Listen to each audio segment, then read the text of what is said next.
Okay, we're live. So thank you everybody for joining us today. This is our HR certification webinar.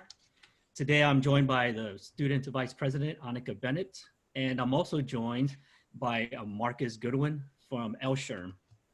Before we get started, a couple of house rules. If you could please turn off your webcams, we appreciate it. It helps save some of the bandwidth. And also please utilize the chat box for all your questions, or hold your questions towards the end so we can get through the slides. There are several questions I know that we've had, and I'm sure that you will too. And I think towards the end, your questions will be answered. So please hold on to those questions. So let me go ahead and introduce Marcus. Marcus Goodwin is a SHRM certified HR professional with nearly 10 years of experience in human resources, training, and organizational development. Marcus is currently the airline business professional at UPS, where he specializes in processing, implementation, and evaluation of various training and security programs. Marcus has a master's degree in human resources and organizational development from the University of Louisville, and he obtained his SHRM-CP certification in 2015. So thank you so much for joining us, Marcus. We appreciate you taking out the time to help us, educate us, and help all our students here learn more about their certification. So with that being said, Marcus, I'll go ahead and turn it over to you. All right. Thank you, Jose and Annika, for inviting me. As Jose said, my name is Marcus Goodwin, and I am the Director of Professional Development and Certification for Louisville SHRM chapter this year. And so today, I'm just gonna go over some information about the SHRM certification for any of those that are interested in sitting for that in the upcoming year. And hopefully I'll answer all of your questions through the presentation. If not, there'll be a session at the end for me to answer some additional questions if necessary. So we can begin. The SHRM certification turns 5 years old this year. It started back in 2015. And as many of you have known, have seen, the popularity of the credential has gained momentum over the past couple of years, making them the leading career enhancement tool for HR professionals worldwide. So individuals who earn their SHRM-CP or SCP credentials are recognized as experts and leaders in the field and valuable assets to their organization.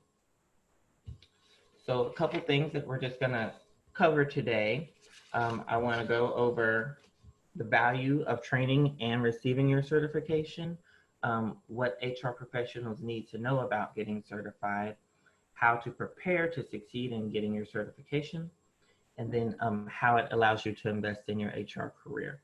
And as I said, there'll be a question session at the end as well. So today, business leaders expect HR professionals to be strategic business partners that not only have a thorough understanding of HR concepts and requirements, but also have the ability to turn that knowledge into real action. So they expect that expertise to be current and flexible, adaptable, and creative for the workforce as that changes. So with that being said, SHRM understood this need and developed the SHRM-CP and SCP credentialing process to help HR professionals showcase their ability to deliver on those requirements.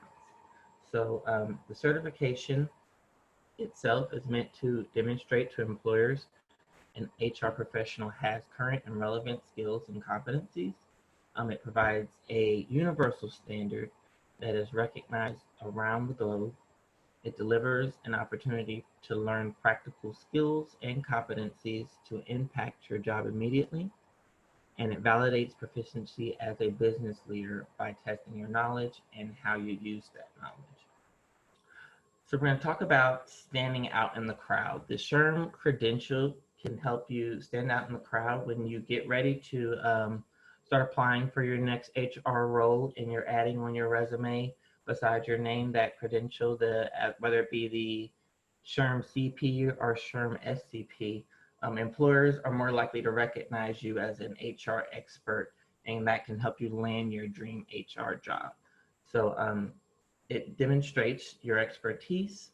It can also help increase your salary. So HR professionals who pass the SHRM certification exam report salaries upward of 7 to 9% higher than peers who do not. And then with that, for those at your current employer, it can also help you in getting promoted. Of SHRM certified professionals who were promoted, 63% report that their credential was a key factor.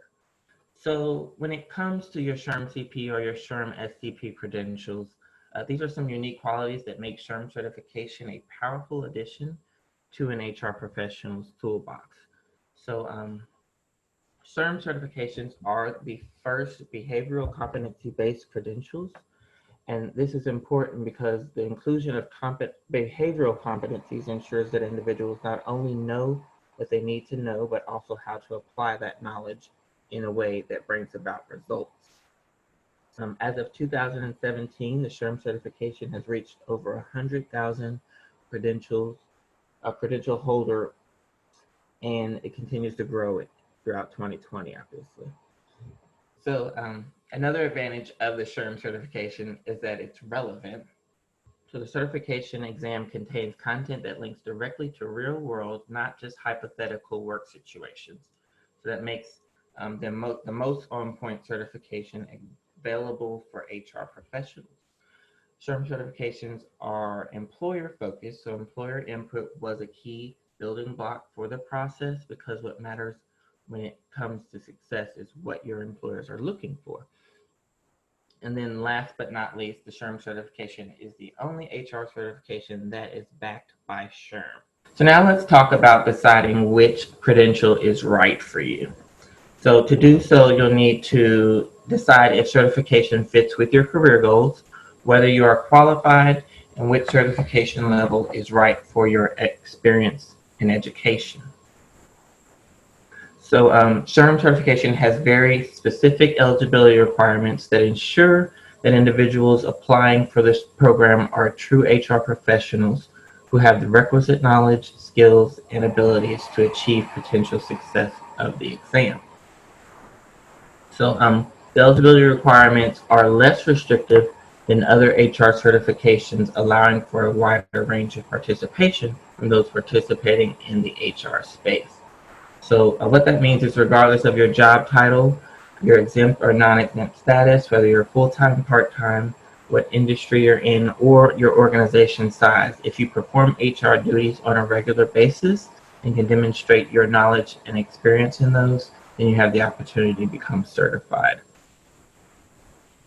So, and we'll just sort of review some of these. So some examples would be, if you are, I see a question that says, does a bachelor's of science degree in business administration with a focus on HR count as HR related degree?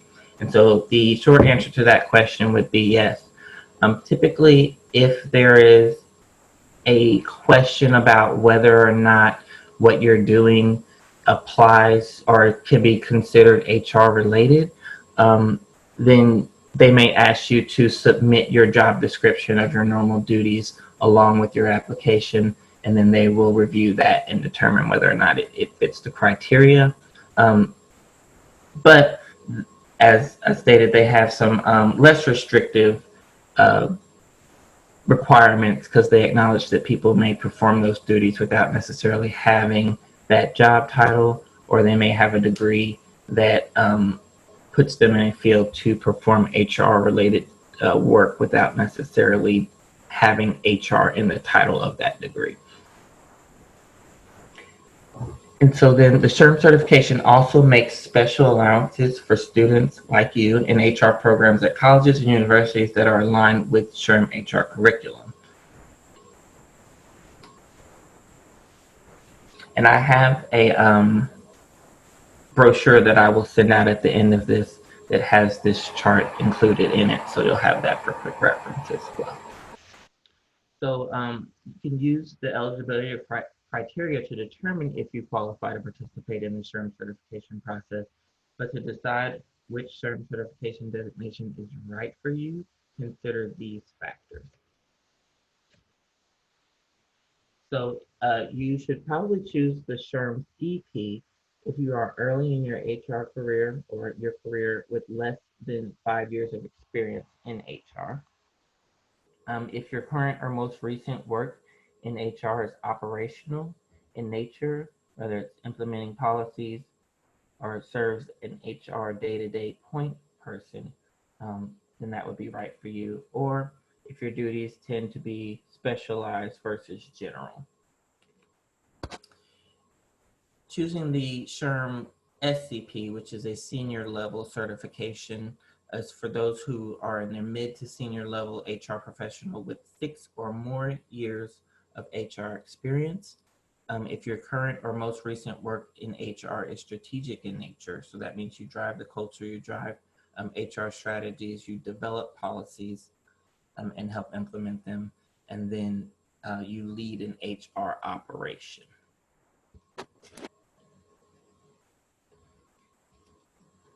So once you conclude that you are eligible and want to move forward with the process, the next step is to apply and schedule to take your exam.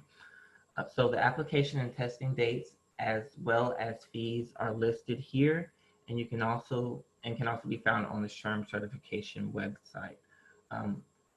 When the application windows open, simply go online, you'll create a profile and complete the application. You must pay at the time that you decide to apply for the exam in order for your application to be considered. If your application is accepted, you'll receive an authorization to test letter from SHRM's test administrators, and then authorizing you to schedule your test. You should receive that letter within 24 hours of applying. Your application letter may be delayed if your application is selected for an eligibility verification review. So as we said, if they have questions about whether or not your degree or your experience is related to HR, they may follow up with some questions and ask for some additional information. That doesn't necessarily mean that you have been rejected at that point. So if your application is selected, make sure to fulfill the requirements of the review as quickly as possible. And so on the chart that you're seeing, the dates have been shifted a little bit this year, obviously due to COVID-19 that delayed a lot of things. And another thing that it also offered that is new is the ability to test remotely. So this year they implemented where you can test with a proctor from your home or via a remote location. So that is a new option that is available for those considering testing in this upcoming winter window if they're not comfortable going to a testing site. So now we'll talk about what HR professionals need to know in order to feel comfortable sitting for the exam. So once you've applied and scheduled your exam appointment, it's time to prepare for your test. The test preparation is not mandatory. However, your chances of doing well on the exam are increased exponentially by devoting adequate time to this. To prepare, the first place you'll want to start is with the SHRM Body of Knowledge Competency. Remember, we mentioned earlier that the SHRM is the blueprint for the exams, and as such, outlines the content for the 8 behavioral competency areas and the 15 HR functional areas that are assessed. And so if you decide to order that material, that will help walk you through what the exam is going to cover. However, the exam and the learning system are created by 2 different people, so it's not going to be identical to the questions and the information that is on the test. They work together to create both of those, but they are not created by the same person. So the SHRM guidebook provides detailed information on each of the competencies, definitions, key concepts, and proficiency indicators. You can use the SHRM as a first step in setting up a study plan by going through each competency or HR functional area and identifying what you know and what you don't know. So I mentioned the SHRM learning system. So if you feel you need to take your preparation to a deeper level, your next best choice is the SHRM learning system. The data has shown us that individuals who use the SHRM learning system to prepare for their exam consistently do better on them than those who do not. The SHRM learning system is an online resource aligned with the SHRM its online format allows for mobile or e-reader access, making it possible to study anytime and anywhere. The tools are built on the SmartPath system, which allows users to plan, track, and adjust their learning progress as needed. And along with providing content, tests, quick start video guides, learning tools, and access to expert advice for preparation, the system also provides access to more than 1,800 practice questions.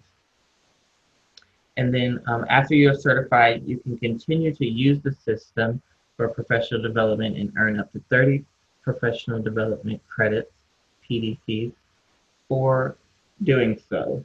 And we're going to talk about PDCs and why that's necessary a little bit later. But the SHRM learning system can be purchased through the SHRM store. So while the SHRM learning system works well as a self-study option, it is also used as a primary resource for an instructor-led experience, both in person or virtual. So various format options are available directly through SHRM or through a SHRM education partner or affiliate. One thing to keep in mind, while both the SHRM certification exam and the SHRM learning system are based on the same body of knowledge, as I stated, they are independent of one another. So the SHRM learning system is not designed to be a perfect match to the exam. So you'll want to use that as a guide, but also other resources can help you, such as in-person learning from instructors or experienced HR professionals can help you gain some insight knowledge on how to take the exam.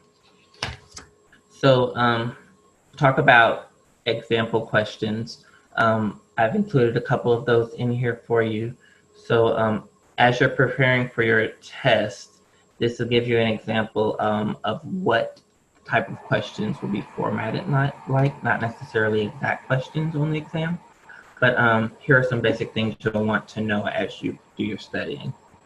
The exams are computer-based and administered at a prometric test location. So whether you do it at home or you go to an actual site, you'll still be doing a computer-based test.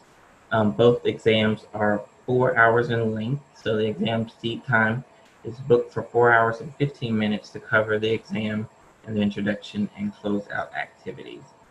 And then there are a total of 160 questions divided into 2 formats. So the first, as you see on your screen, is 95% are the standalone knowledge-based items that assess an examinee's HR knowledge. And then the other 65 are scenario-based situational judgment items that assess an examinee's judgment, application, and decision-making abilities. So approximately 20% of the 160 questions are unscored field test items that are being evaluated for operational use of future exams. So you'll have 160 questions that you answer, but your grade will not be based on all of those. Some of them will just be test questions that and you won't know which ones are which. They won't identify those, but SHRM is fielding out those questions to see how people respond and if they're good questions or not. And if not, then they won't be used in future exams. So to pass, you must receive a score of 200. And one question that is frequently asked is, are the exams hard? And the short answer is no, they aren't intended to be hard, but they are rigorous and designed to offer the same level of challenge that is often presented in an HR professional's everyday experience. So that's why having an understanding of the situational judgment questions is going to be very beneficial for you. It's based on more experience than just the ability to retain information. So we're going to talk about other resources that are beneficial when you're preparing for an exam, expert guidance and engagement in your learning process. So if you have the opportunity to learn from experienced HR practitioners and the SHRM certified instructors, that is a great benefit. You can also learn from one-on-one guidance, which will help you comprehend and learn to apply your new HR knowledge. You can network and collaborate with peers to share real-life examples and bring HR knowledge and competencies to life. And then you can stay on track to earn your certification with a structured learning experience and support. So if you go to the next slide, we'll talk about some options that can help you do those things. So when you're investing in your HR career, it's often good if you can to get involved in a virtual, now everything will be virtual, but there are certification prep courses that are available. One in particular here in Kentucky, we are starting this year with the Kentucky SHRM State Council, where they are initiating a virtual course that will be instructor-led. It will be 10 weeks, and it will cover the SHRM learning system in depth. So that will give you an opportunity to learn from an experienced instructor who has been teaching HR and practicing in HR for almost 30 years now. You can work with her, you can work with peers who are also attending that course, and you all can sort of lead a discussion-based learning process where you build off each other's knowledge, and that can be beneficial in preparing for your exam. So let's talk about obtaining your certification. What happens once you've obtained it? So once you get your certification, you will receive a digital badge and a certificate, and that normally comes about 4 to 6 weeks after you've passed your exam. You will know if you've passed the exam at the end of the exam. It will tell you right on the end of the screen whether or not you've passed, and then you will get some more detailed results later on. But once if you pass your exam, you'll be able to add the SHRM-CP or SCP credentials next to your name. You will be listed in the SHRM certification directory, and you will also then begin the SHRM recertification process on that day. So once you've obtained your exam, it is your certification, I'm sorry. It is your responsibility to maintain that certification through obtaining professional development credits. So it is required that every 3-year period, you must obtain 60 professional development credits. Those can be through advancing your education, advancing your organization, or advancing your profession. So a lot of times when you take whether it be a virtual e-learning course or you go to a seminar like a SHRM chapter meeting, you can get SHRM certification credit for that, and you can apply that towards recertification. The 3-year recertification period is actually sometimes a little more than 3 years. So from the date that you obtain your certification, you will have 3 years plus whenever your birth date month is to recertify. The reason they did that is because when they rolled it out in 2015, they obviously had a large number of people who became certified at that time. So to help space out the recertification process going forward, they allow people up to their birth month to pass the 3-year mark to get all of their professional development credits in and apply for recertification. The recertification application fee is $100 for national SHRM members and $150 for non-members. All member versus non-member fees, whether it be for applying or for certifying, are based on national SHRM membership, and there is no designation of professional student or anything like that. If you're a national SHRM member, then they consider you a national SHRM member, and you can apply for the discounted rate. Okay, so does anyone have any additional questions?